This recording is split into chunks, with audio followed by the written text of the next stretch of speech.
pagi anak-anak, baik kita kembali ke bidang studi sarana dan prasarana. Tetap materi akan Ibu berikan dalam bentuk video. Selamat menyaksikan. K3. Keselamatan dan kesehatan kerja. Melalui pertemuan ini, siswa diharapkan dapat menjelaskan maksud dari K3 dengan benar, tujuan dan manfaat dari K3. Apa itu K3? Keselamatan kerja adalah suatu upaya untuk menjamin kondisi kerja yang aman dan sehat, untuk menghindari kecelakaan, kecacatan, serta kematian akibat kecelakaan kerja pada setiap pekerja di area perusahaan. Keselamatan kerja menurut para ahli. Menurut Dr. Sumamur, PKMSC, keselamatan kerja merupakan rangkaian usaha untuk menciptakan suasana kerja yang aman dan tentram bagi para karyawan yang bekerja di perusahaan yang bersangkutan. Menurut Bangun Wilson, keselamatan kerja adalah perlindungan atas keamanan kerja yang dialami pekerja, baik fisik maupun mental dalam lingkungan pekerjaan.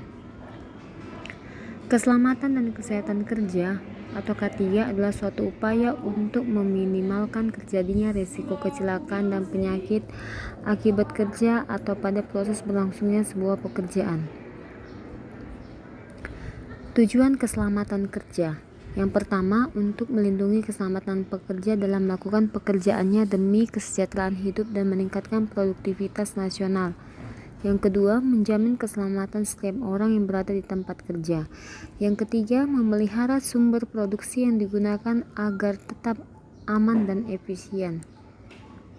Standar keselamatan kerja. Yang pertama, perlindungan badan yang meliputi seluruh badan. Kedua, perlindungan mesin. Yang ketiga, pengaman listrik yang harus dicek secara berkala. Yang keempat, pengamanan ruangan yang meliputi sistem alarm, alat pemadam kebakaran, penerangan yang cukup, ventilasi yang baik, dan jalur evakuasi khusus yang memadai. Menurut Komisi Gabungan ILO atau WHO, keselamatan kerja adalah upaya mempertahankan dan meningkatkan kesehatan fisik, mental, dan kesejahteraan sosial bagi pekerja sebaik-baiknya. Tujuan dari kesehatan kerja yang pertama, pemeliharaan serta peningkatan kesehatan pekerja dan kapasitas kerja. Yang kedua, perbaikan kondisi lingkungan kerja serta pekerjaan yang kondusif bagi keselamatan dan kesehatan kerja. Yang ketiga, pengembangan pengorganisasian pekerjaan serta budaya kerja yang mendukung keselamatan dan kesehatan kerja.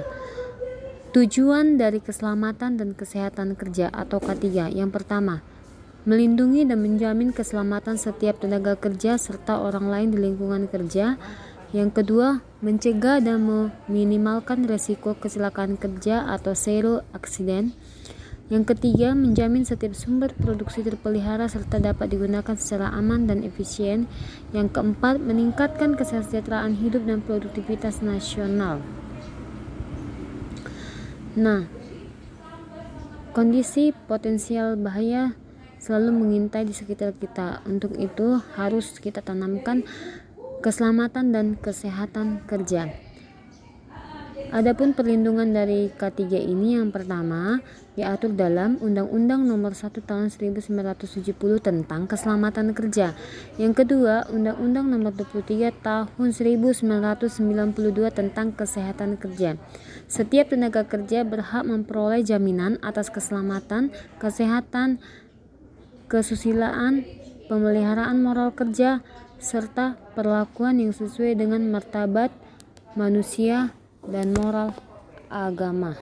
Sekianlah materi yang Ibu sajikan dalam bentuk video. Mem harapkan kalian bisa paham dengan apa yang Mem sampaikan. Terima kasih.